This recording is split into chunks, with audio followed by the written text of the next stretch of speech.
Welcome back to the Fenrir Skol podcast, where we are going live, answering your questions, anything to do with dogs, dog training, dog ownership, canine leadership, business, whatever. We're here to help. So, are we ready to dive in? Have we got people live? We are. We've got people. I'm so nervous because I don't know where I'm supposed to be looking, and then I'm worried that the whole podcast thing is just going to be me looking down. Well, that's why we've got a second camera. So when I'm waffling and you're scanning for questions, our editor will be able to punch to that camera that's just on me, and then you won't be on. So people that are watching live on Instagram, they will see you looking, but that's the plan. Anyway, like I say, we're working it out as we go. There's a lot of table action on the Instagram shot. It's vertical, isn't it? So, but the other nice cameras are better. It's all part of it. Let's go. Let's do it. Let's answer some questions. I'm Red Bulled and ready to waffle. This is an interesting one that I've not seen before. Okie dokie. How do I make my puppy stop running out of the house when the door opens? Threshold manners. Threshold manners are of vital importance. Threshold manners is something that we drill every day. It's one of those things, it's actually a great question. It's one of those things that I should talk about more, really, because it's one of those things that I think I take for granted because it's just so ingrained in me that I cannot be around the dog and not insist on threshold manners. So what that means for me is before entering any new threshold, I insist that I go first. At the least, I go first and the dog can follow me through calmly afterwards. But a lot of the time, if I'm kind of paying attention, I'll sit, stay, I'll go through the threshold, break, and then the dog can come. Or it might be heel if we're going out for a walk. That's definitely something I do every single time we're going out for a walk. Sit, stay, I'll go through the threshold of the door, heel, and then off we go, and we're heel walking and we're on our pack migration straight away. If I'm letting the dogs out, say into the garden for the toilet, it can be sit, stay, door goes open.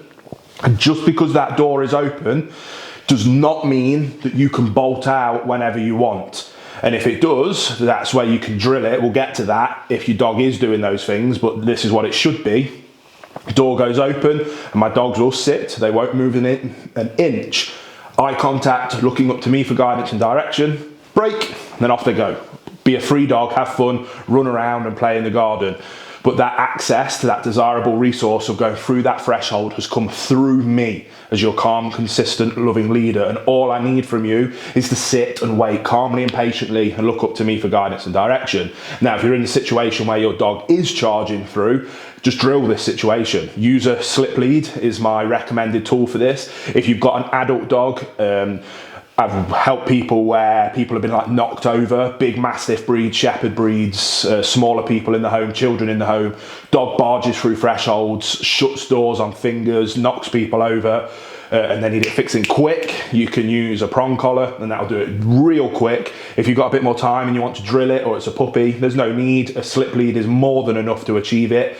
And you just drill it. Go to the doorway that's causing the issue. Sit. Yes, good.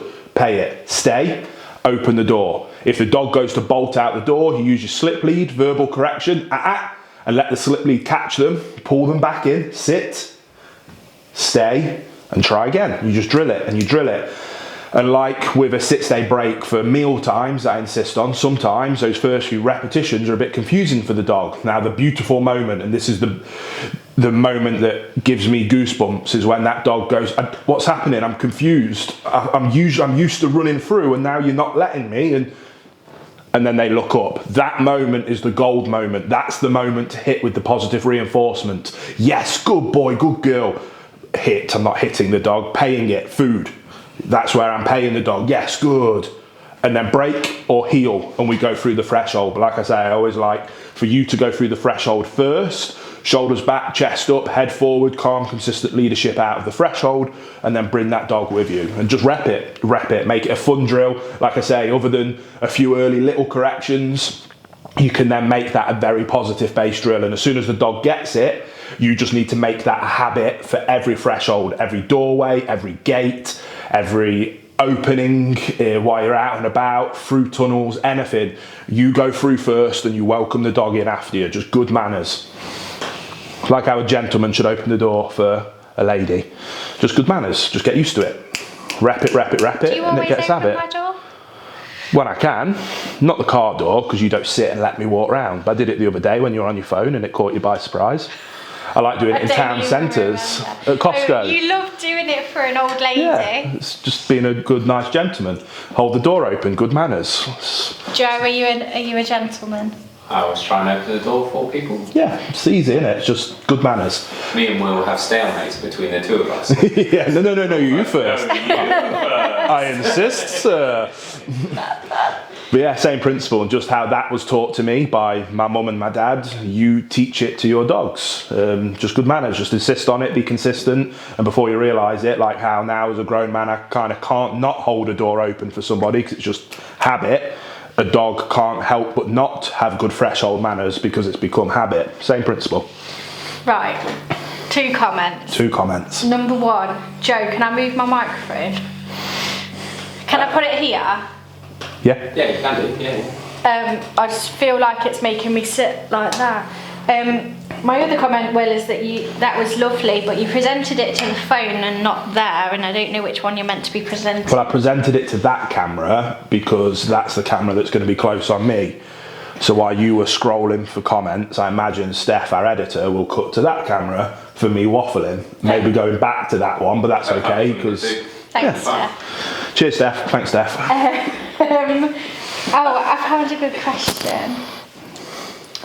We don't normally talk much about different, like, choosing the right breed for you on here, but do you have any advice on good guard dog breeds for a family with kids? Yes, to go and watch our first main channel, the Fenrir Canine Show. That channel is actually, even though it's got more subscribers, it's our older channel and it's kind of not the main channel anymore. We had a meeting this morning, didn't we, about needing to put more effort and doing some new stuff with it. But kind of breed selection, breed awareness is where I started on YouTube, really. That was my passion project, not my behaviour work or my training work. I was trying to do more kind of like root cause problems, and for me, choosing the right breed is the hurdle that so many people fall at before they've even brought the dog into their home, is just choosing the right breed. So when you're talking about a family guardian breed, we've literally got probably 10 different top 10 videos on that. We've got whole tournaments working that out that go into tons of detail. Like, I break it down in incredible detail of why.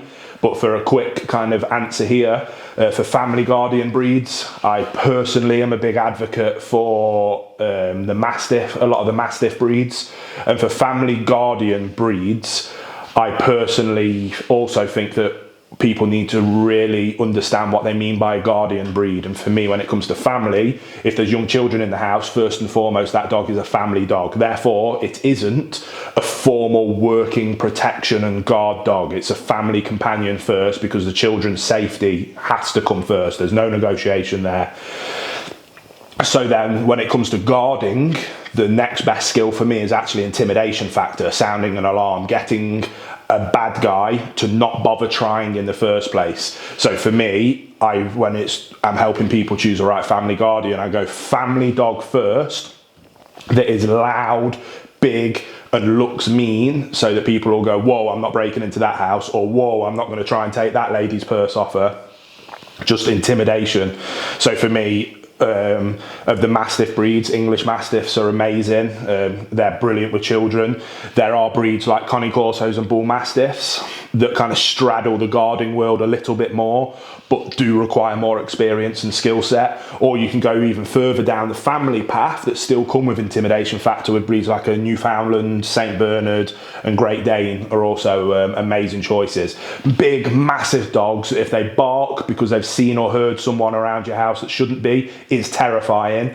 Their sheer size and mass is just scary, yet they're actually usually just big, soft teddy bears that are brilliant with children. So again, I encourage people to really challenge themselves on what it is that they want, why they want it, and to always put the child's safety first. And that often means them having to have difficult conversations with themselves about, are they ready? Are they skilled enough? Are they experienced enough for breeds like Corsos, Shepherds, Malinois, or some of the livestock guardian breeds that people think of, like your Kangals, Caucasian Shepherds, those kind of breeds. I actually think they're not well suited for most families, and that those other breeds that I just talked about are far better suited. When I hear about like attacks on children, it's dogs within the home. It's not like other people's dogs. So that, I mean, that does happen occasionally. But it's massively dogs within the home that are causing it, dogs that the child knows, or a friend's dog, or a family member's dog at a different house. So I always put those things first and foremost.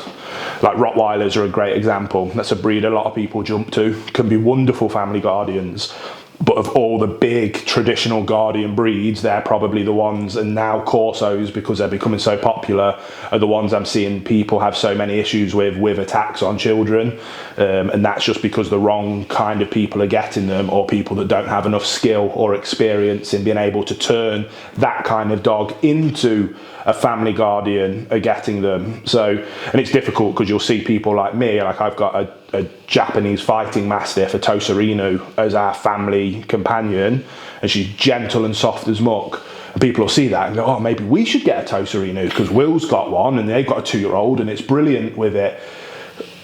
But they don't understand, like in the wrong home, Puppy could be a weapon waiting to happen. She's the way she is because of the way I've raised and trained her and structured her day and moulded her pre-existing character and temperament into what it needs to be with finesse, experience and skill. They don't come out like that. And also carefully monitored her time with the kids as well.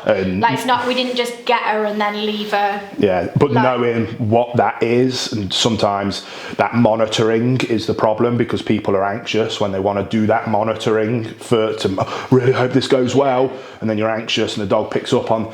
So even just that to me would show that you're not a confident, experienced dog owner, because I can go into that situation with any breed and remain calm even if there's children in there. So which then allows me to manage those situations effectively to ensure that I can then correct undesirable behaviours, reinforce the desirable ones, and over time then become the loving, safe companions that you guys get to see on social media. So, but we always try and be very honest about those things to make sure.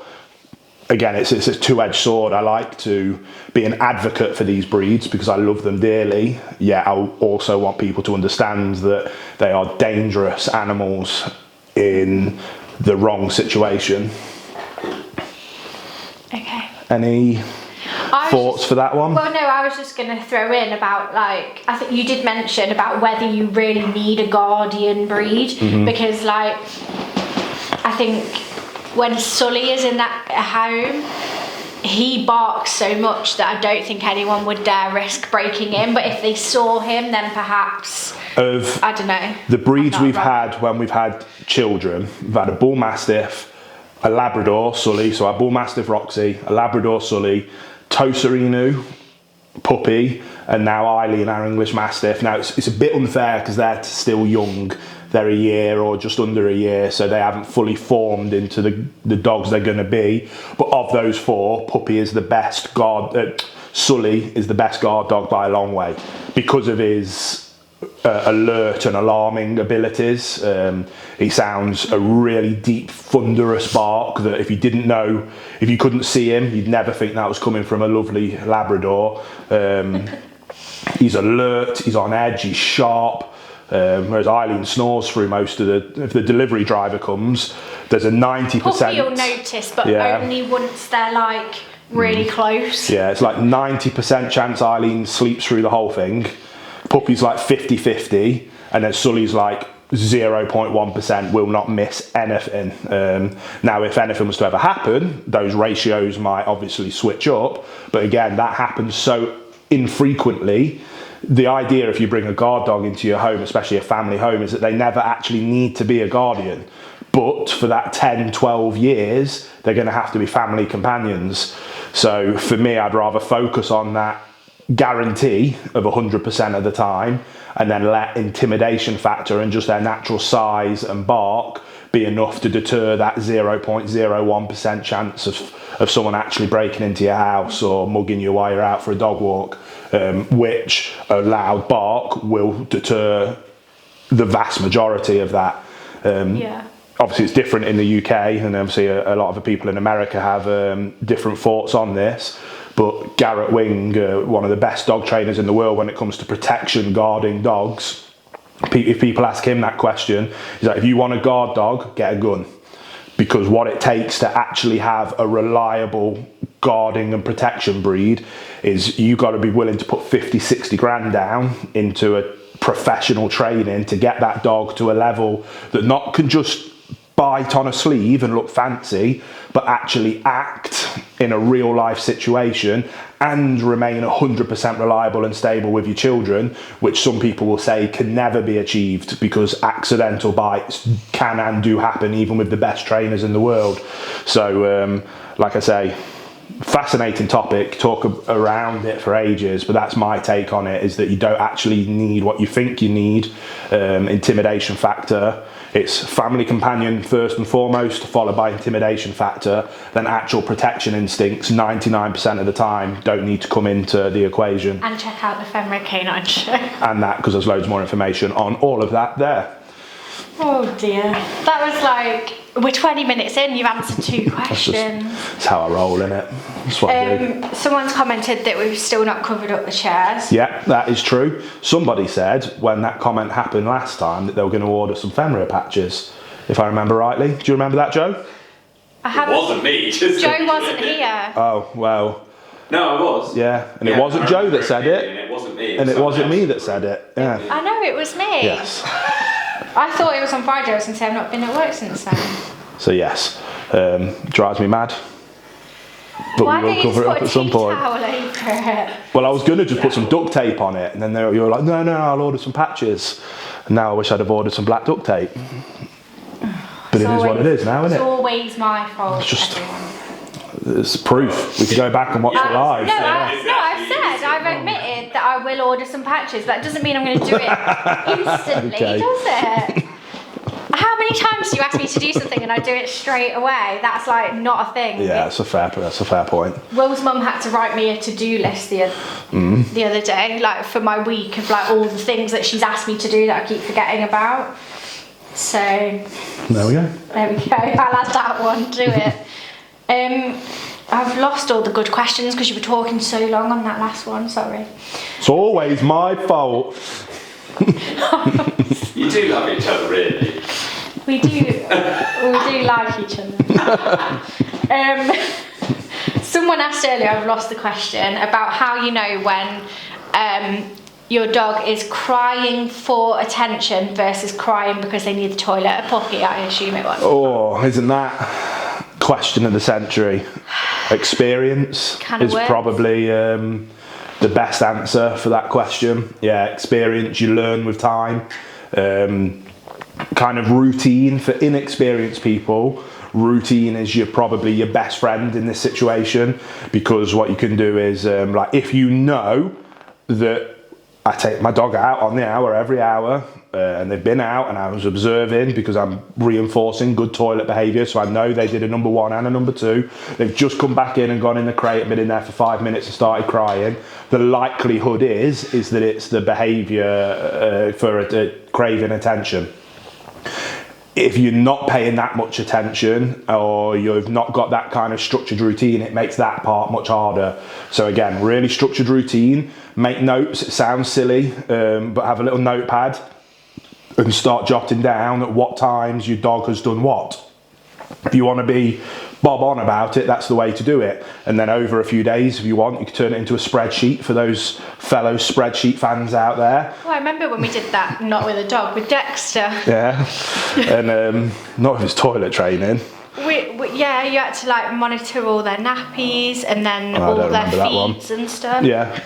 Oh yeah. And I colour coded it. It's because we did that thing that most midwives don't like, do they? What's her name? Gina Ford. Good old Gina Ford. So you skirted around the subject a bit. Yeah, but routine and structure. And yeah, I spreadsheeted it and colour coded it, and it was all up on the fridge.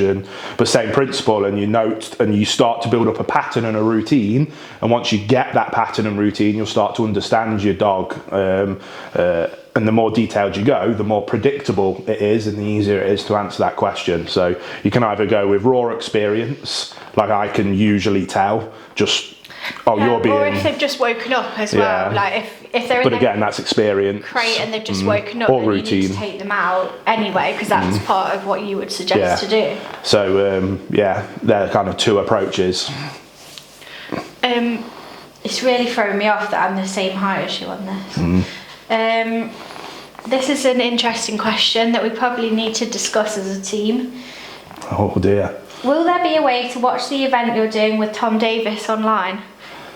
So, for those of you that don't know, Tom Davis from Upstate Canine Academy, incredible dog trainer and YouTuber, is coming to do a weekend-long seminar in the UK first weekend of October. Yeah. And Fenrir, as a company, we're sponsoring that event. Yeah, it's not our event, it's Tom's event. We're sponsoring it. And we're going to be there, definitely us three are going to be there for the whole weekend. Me and Tom have chatted, great guy, but we're thinking about maybe me doing a guest speaking spot. And the honest answer is I need to chat with him about if he's cool with me filming it. If I'm going to film it, if he's cool with it, I'll film it and we'll put it up either on this channel. It'll go somewhere. If he doesn't want me to, that's completely up to him because it's his event. Maybe he might film some of it, but I'm not one to kind of... what would be the word? I overstep my mark. But it's like it's his event. We're just pumped to be involved with it, be there, build the community. For me, we talk about it when we get to the business side of things. For me, it's all about community. There's no competition at all for me, and I just love, being a part of the community, building the community, supporting the community, lifting the community up. Especially as balanced dog training advocates, we get a lot of hate, and I try not to fight that hate with hate, but to lead with kindness. And the last thing you can do is be arguing with your fellow balanced advocates. Apparently so, yeah. I think it's Selena Gomez. That probably would explain why I've got no idea what you're on about. Joe, Selena Gomez? BS, kill them with kindness, as Selena Gomez says, apparently. But yeah, I'm about that. It's probably not So Selena Gomez. That's kind of it. By the way, if you're in the UK, definitely check it out. Come and say hello. If you've never heard of Tom, he's very similar philosophies to ours here. So anything at that event. There's still tickets left. There's no working spots left, but I think there's still some tickets for like viewing it. But yeah, go to his page. Like I say, it's nothing to do with us. We're just sponsoring it and being there. So he's selling all the tickets and all that jazz. That's and we'll see what he says about the filming. Help. Oh dear. Our 11-week-old Great Dane puppy gets super excited and bites and barks, growls. How do we keep her calm? Can we not play at all? Even fetch turns into a fight. 11-week Great Dane. Yes. That's not good. That's a warning flag question.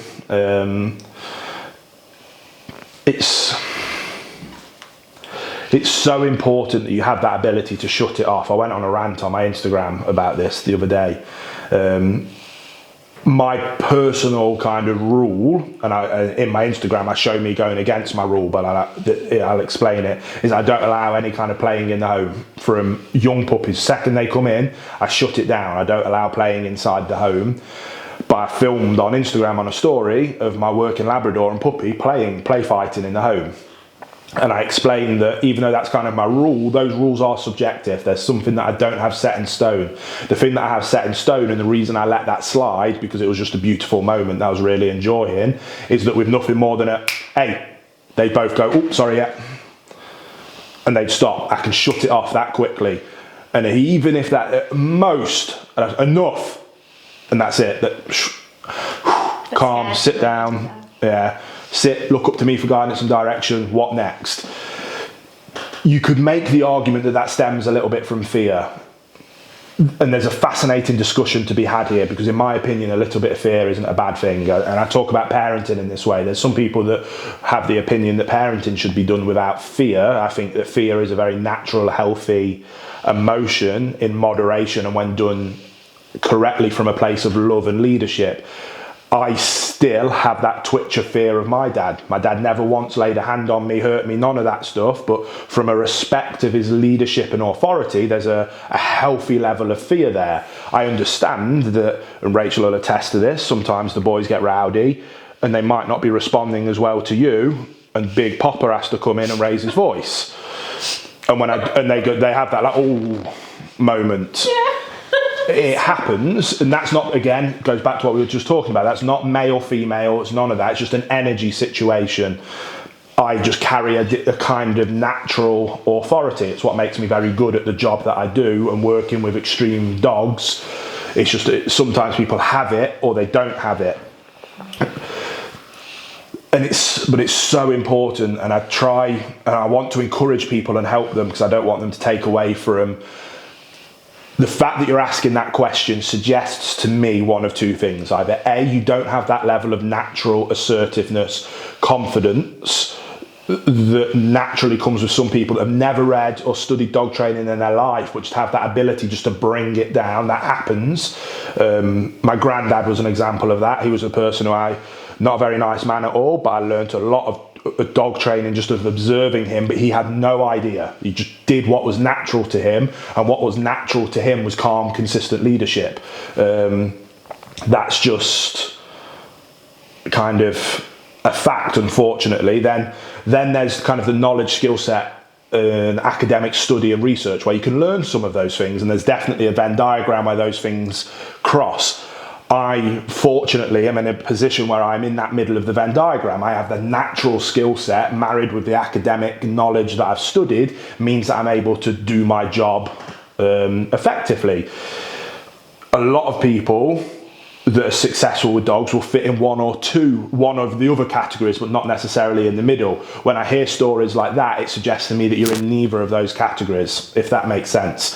What that means, though, is that it probably means you're not going to be able to fit in the natural category, where it's just an innate ability, but it does mean that you can train yourself, and that's what I'm here for. I'm training people, I'm educating people. That's why I've got a degree in education, and I didn't further my academic pursuits into animals. My job is to train humans, educate humans on then how to live and work with their animals, and that's what I want to do here, and that's where I can put people in that other half of the Venn diagram, which is through skill set and learning and experience. The most efficient is always going to be in the middle, but what I want you to take from this is that it's not ideal, the situation you're in, and many of you watching this are going to be sat, answer my question, and this is going to be very relevant to the vast majority of questions. But it does mean that through study and patience, you can get into that other side of the Venn diagram. So let's get back to specifics. 11-week-old Great Dane puppy that is extremely high energy, playful. I don't know what that actually is without me observing it. The fact that you're having that problem, again, to me, would make me not question that you're going through it. I don't doubt that whatsoever. What that is, though, when you say without it turning into a fight, is that what that is? Or through my experience, an innate kind of inhibition with these things, am I going to come and go, that's not what it is, it's just high energy? Or actually, that's an incredibly dominant puppy that you've got on your hands here. It could be one of many different things. Ultimately, though, regardless, the question, the basis is going to be the same of how you fix it. A tired dog is a happy dog. Exercise your dog more. And I know you say that when you go outside, it still turns into a fight, even if you're trying to play fetch. Well, then walk more. Just try and find creative ways to exercise them where it's not then turning into this issue that you're facing. So try and set them up for success with exercise. Get a positive role model dog over, and that will shatter that dog. And if you can get a strong-willed, positive role model dog, we'll start to put that dog in its place a little bit, and we'll start to correct some of those behaviours. That's what my role model dogs do far better than I can ever do. It's why we call Sully Uncle Sully, because the amount of texts I get of, do you mind if my dog comes and hangs out with Sully for a while so we can teach him some manners? That's just and he now is referred to as Uncle Sully, like, oh, my dog needs to spend some time with Uncle Sully. That's awesome, because he's a better dog trainer than any dog trainer on the planet for that reason, because he has the ability to shut it down. Because of that innate side of the Venn diagram I talk about, with a well-trained, well-behaved, well-balanced dog, is what I'm trying to dedicate my life to become, but never will achieve that, because with a dog, it's beautiful. It's why it's so beautiful. So exercise them thoroughly. A tired dog is a happy dog, and a tired dog is a better behaved dog. Then you must instill calm, consistent leadership. It's why I bang on about it so much, for this exact reason, because you're having a problem now at 11 weeks old that is frustrating and aggravating you and being annoying. You have the biggest, at least the tallest dog breed on the planet on your hands. In 6 months' time, that dog could severely injure and hurt somebody. And if it is fighting, aggression, dominance you're dealing with, I will go as far as to say that's a dog that could 100% kill other animals and could kill other people. That happens, make no mistake about it. When I'm not trying to be dramatic when I say that, which is why I get so, you can see that I'm getting not frustrated, but yeah, she's got kids and it's to even more so.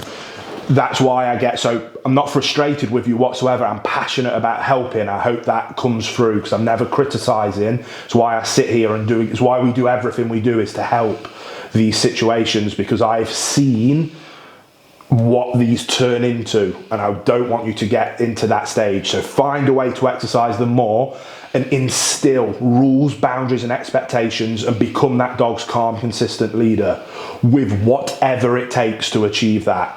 Now, I don't know whether you're following our Perfect Puppy course. Yes. So there's lots of stuff that we do in that Perfect Puppy course, with things like the sit-stay break at meal times. I'm hoping that you're following through on that. The threshold and boundary situation should be followed through on that. And that Perfect Puppy course for me is designed to be, if you've got a scale with very high energy dominant dogs on here, and it's like a bell curve. So you've got like not very much, goes up, comes back down. At the tips of the bell curve, you've got very, very timid, scared, passive, anxious, fearful, submissive dogs. And then at the other end, you've got very high energy, confident, dominant character type dogs. They're very small. And then you've got the bell curve, which is everything in the middle, and that's the vast majority. The Perfect Puppy course is designed for that part. People that have dogs on the other end of the spectrum, unfortunately, might require a different tact. The reason I developed the Perfect Puppy course to be the way it is because I want the vast majority, that middle section, to be able to achieve the most amount of success with the least amount of force and punitive measures as possible. The problem is, if I included in that Perfect Puppy course modules about how to deal with those types of dogs, the wrong kind of people will take that message wrong. And for dogs that don't need it, they will jump to those measures too quickly, and they will start delivering adversive methods of training to a dog that doesn't require it, which then can cause more harm than good. In your situation with a breed like a Great Dane, with children in the home, if I was called into your home, I would be dealing with that swiftly, and I'll be honest, I will be dealing with that physically. I will be shutting that down quickly and physically to ensure that I cap that off within minutes. Can you explain what you mean by physically? With physical corrections. So I would be using a slip lead or maybe even a prong collar, depending on what it is. Sounds like you're going to smack the dog. I'm not going to never strike the dog. I only ever but deliver corrections with a corrective design tool, a slip lead, a prong collar or an e-collar. That's the only time that I ever correct a dog, unless I'm in an emergency situation. There's things like alpha rolls that can be useful, and there's the odd kind of touch, it's a Cesar Millan based thing, but I prefer to go down the method of a training tool, because again, a touch-based correction very quickly leads to a punch, smack or a kick, which, like I say, if you start to touch on those, again, we talked about this in the last live, I have a moral obligation to not arm. I'll be quite honest, I don't want to arm arseholes, something we talk about here. I'm very transparent. There are scumbag people out there that will abuse their dogs, and I don't want for them to feel justified because they've watched one of my videos that with an extreme case, like what you might be facing, have advocated for the use of an extreme tool in an extreme case, but use that extreme tool in a moderate to minor case, if that makes sense. So if I was to come in and I was to see that grey down, you've got a dominant dog on your hands. It's actually very rare. Dominance is a word, even in the balance. No, let me finish. It's very rare. But if I was to come in and see that, then we might be looking at kind of delivering some harsher levels of punitive measures to be able to bring that down and put the power back into your hands. Otherwise, you're going to have a dog that's going to hurt your children. That's how I see this situation. If you've got a dog that's just incredibly high energy, it's still not ideal, but I'd be working more on slip lead work and some more obedience, because if dominance isn't the issue, we don't have to address the dominance, which is wonderful, because addressing dominance is very challenging and not very pretty. Addressing high energy with a giant breed that can knock a child over is a different matter. For that, we'll be going hard on exercise. we'll be going really, really consistent and militant on threshold boundaries, and we would be drilling multiple times every day, place commands and crate commands to keep that dog under control. And then once we've got those things down, we'd be simultaneously working on a leave it, or I use enough is my kind of, whatever you're doing, stop doing it right now command, so that when that behavior happens, you can, enough, stop. The dog goes, okay, and that it has consequences. And again, it's funny because we're going to do a video next week actually on showing one of the most beautiful examples of how one of the best trained dogs in the world delivered a correction to another dog that was doing this exact thing, being obnoxious, annoying. Minor correction didn't work, medium correction didn't work, pretty major correction that worked, backed off. And the well-behaved, well-balanced dog implemented that with utter perfection, and then they instantly go and play like nothing's happened. It's not abusive, there's no hard feelings, they're not falling out, it's just dealt with. And that's kind of the power we'd be looking to put into your hands. And with everything in life, it's about balance, and a lot of times that balance comes from experience, which is why giant breeds tend to be better suited for experienced people that know that better. Again, I don't know much about you. I don't know whether you've got a dominance case on your hand or whether you've just got a high energy case on your hand. Either way, if there's children in the home, I would advise you to take it seriously. And hopefully there's some stuff in there that helped. If not, have they said where they're from?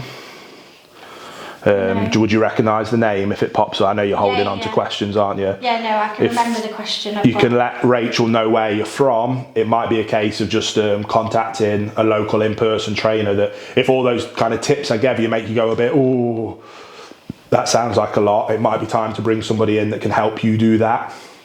And depending on where you are, I can point you in the direction of some people I recommend. Right, you said, but I don't know where that is. Where? Well, I know it's in the US, Minnesota. Minnesota. Where's that? Vikings. Minnesota Vikings. Brock Lesnar trial for them. Okay. Yeah.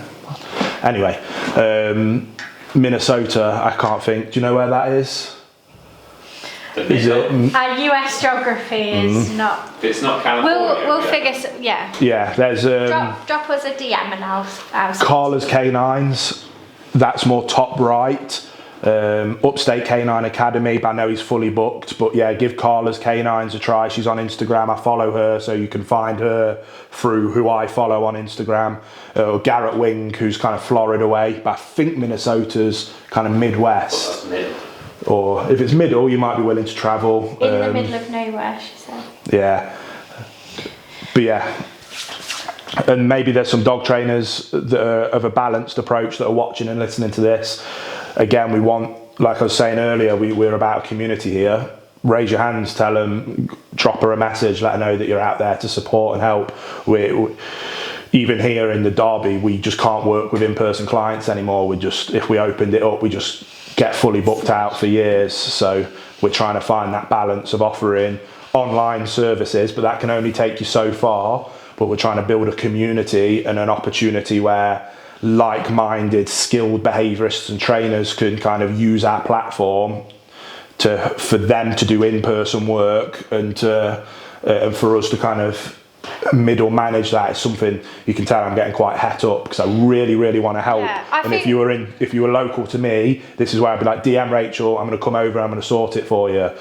Because I want to help you, but it gets me, the fact that I can't help more just upsets me a little bit, because I want to help more, and yeah, I get emotional with these cases when there's kids involved as well. Yeah, but it might, I think like it might not be as bad as your. Well, when you use the phrase turning into a fight. Yeah, but that doesn't mean physically. That just might mean like that the same thing's happening over and over again, and they're battling against it. I think I've gone off on obviously. I'm talking about this from a specific subject, but you can probably see how my brain's seeing this as an overarching picture for the thousands of people that are struggling with various different problems. This is an interesting question. I've lost it, but I can kind of remember it. Someone has asked about correcting a dog for sniffing. This is something that comes up a lot on like heel walking stuff about whether you allow the dogs to sniff or not. Okay, this is a good question, interesting question. This is a different rant for you to go on. Yeah, a different rant, a subjective rant as well. So I personally don't allow it.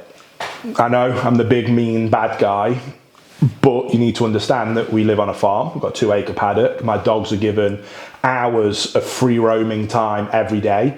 When we go on a walk, 9 times out of 10 we're going somewhere where they're then going to be let off their lead, where they're going to then have more free roaming time before they then come back on the lead and walk back. So for me, when we're walking, I use that as an opportunity to enforce with militant consistency my leadership, rules, boundaries, expectations and authority. For me, that means we're walking and you're not stopping.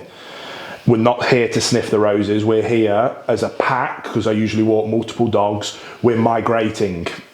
And I'm a big believer in pack dynamics and pack migration. I think it's very important. Even if you've only got one dog, you and your dog are a pack and you're migrating. Who is leading that migration? Well, that's down to you. In my opinion, going is very important. Now, like I say, that came with some caveats because of the space that we have and the amount of free. So when people see me say that, or maybe it's something we get in like ads, don't we, is if you've never heard of me, seen me before, you see this big bearded tattooed guy walking with dogs to heel, and they're kind of in a submissive pose and we're just moving, I'm not letting them sniff. It seems like I'm the big meanie. It's not the case. My dogs are the happiest dogs on the planet, and anybody can come and see that. They don't understand that they've probably had 3 hours in the morning out in the paddock running around playing, chasing butterflies and being dogs.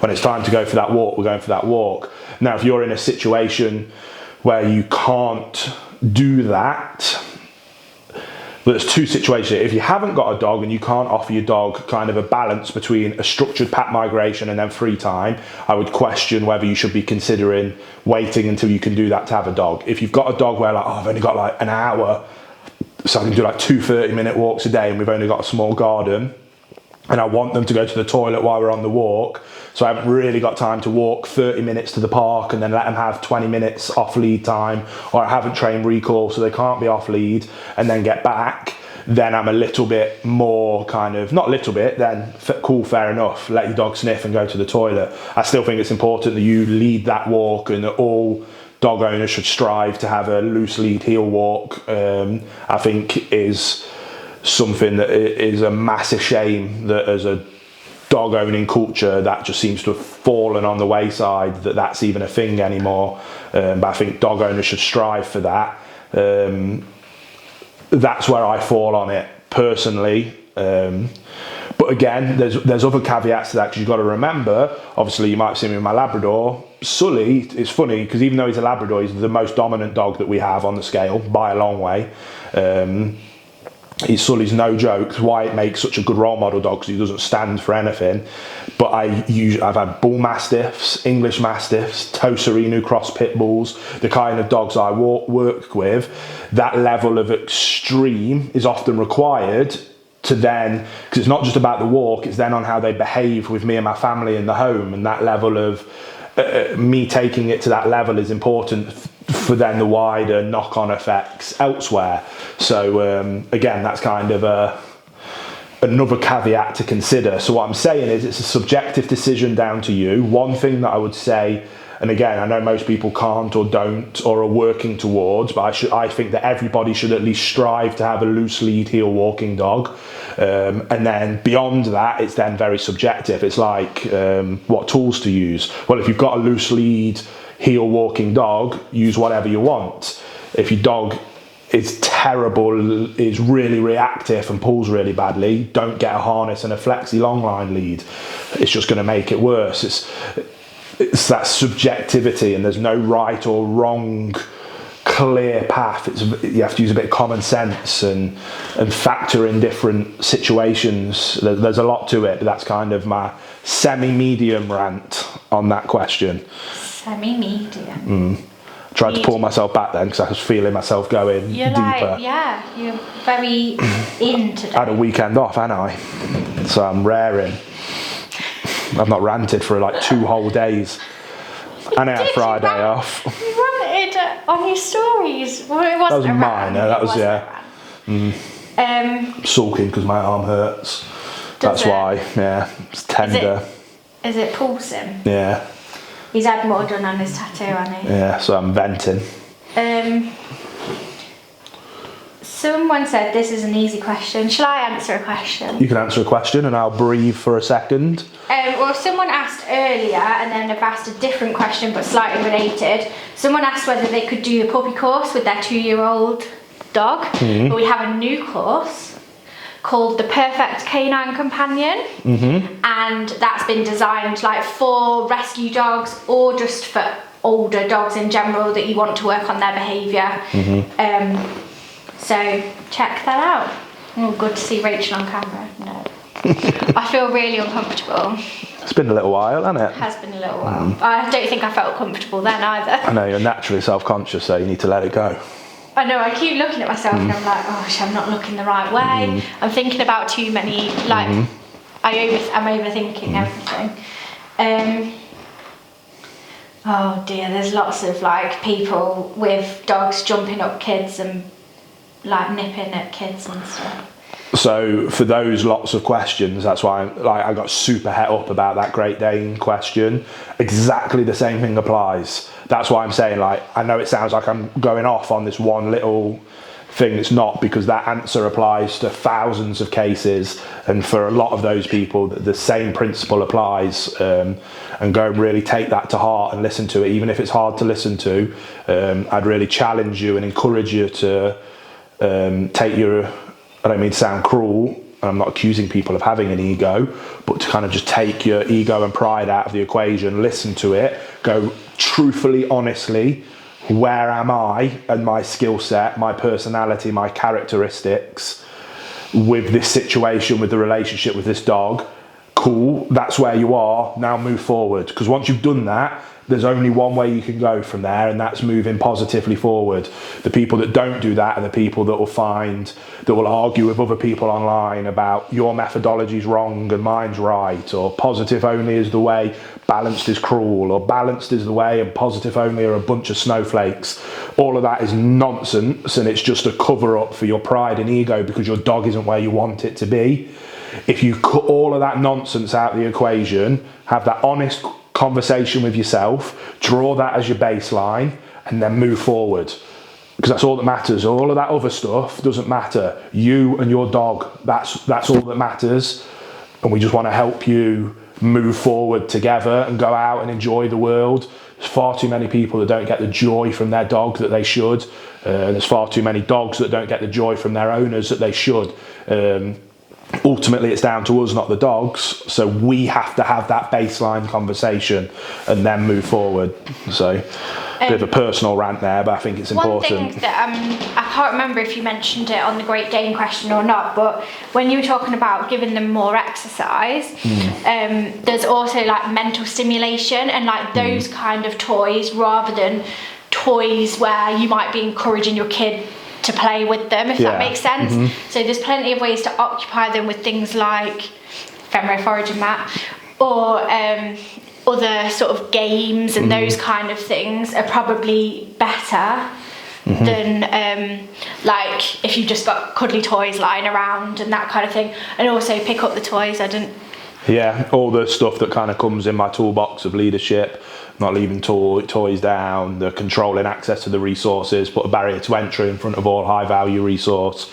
With that barrier to entry be sit, stay, wait patiently, and then access to it. All of those things that we waffle about for hours and hours.